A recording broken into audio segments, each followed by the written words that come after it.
அண்மைச் செய்தி, வீடூர் அணையில் இருந்து நீர் திறப்பு அதிகரிக்கப்பட்டிருக்கிறது. இதனை நாம் அண்மைச் செய்தியாக பார்த்து வருகிறோம். விழுப்புரம் மாவட்டத்தில் உள்ள வீடூர் அணையில் இருந்து நீர் திறப்பானது அதிகரிக்கப்பட்டிருக்கிறது.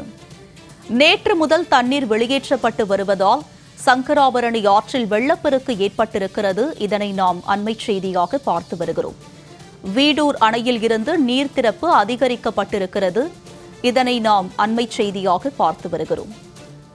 இது பற்றிய கூடுதல் விவரங்களோடு இணைகிறார் எமது விழுப்புரம் செய்தியாளர் பரணிராஜ். அவரிடம் விவரங்களை கேட்டு பெறலாம்.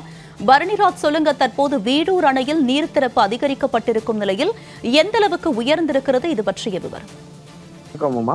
வடகிழக்கு பருவமழை தொடங்கியுள்ள நிலையில் விழுப்புரம் மாவட்டத்தில் பல்வேறு இடங்களிலும் கடந்த 4 நாட்களாக மழை பெய்து வருகிறது. இதனால் விழுப்புரம் மாவட்டத்தில் இருக்கக்கூடிய அணை, குளம், ஏரி உள்ளிட்ட நீர்நிலைகளும் வேகமாக நிரம்பி வருகிறது. இதன் காரணமாக விக்கிரவாண்டி அருகே உள்ள வீடூர் அணையில் தண்ணீர் கிடுகிடுவென நிரம்பி முழு கொள்ளளவை எட்டியிருக்கிறது. வீடூர் அணையின் முழு கொள்ளளவான 32 அடியில் தற்போது 31 அடிக்கு தண்ணீர் நிரம்பி இருக்கிறது. இதனால் அணையின் பாதுகாப்பை கருத்தில் கொண்டு வீடூர் அணையில் இருந்து நேற்று வினாடிக்கு 5779 கன அடி தண்ணீர் சங்கராபரணி ஆற்றில் திறந்து விடப்பட்டிருந்தது. இந்த நிலையில் அணைக்கு நீர்வரத்து குறைந்ததால் இன்று காலை 6 மணி முதல் ஆற்றில் திறந்து விடப்படும் தண்ணீரின் அளவு குறைக்கப்பட்டு வினாடிக்கு 4410 கன அடி தண்ணீர் வெளியேற்றப்பட்டு வந்தது. இந்த நிலையில் அணைக்கு நீர்வரத்து திடீரென தற்போது அதிகரித்திருப்பதன் காரணமாக மீண்டும் திறக்கப்படும் தண்ணீரின் அளவு அதிகரிக்கப்பட்டிருக்கிறது.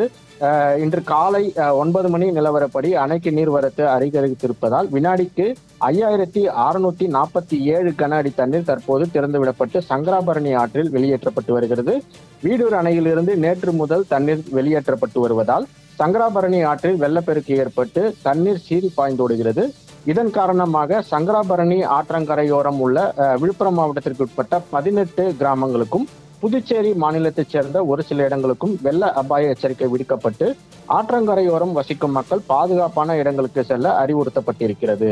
உமா, நீர் திறப்பு குறித்தான விரிவான விவரங்களை பதிவு செய்தமைக்கு நன்றி பரணிராஜ்.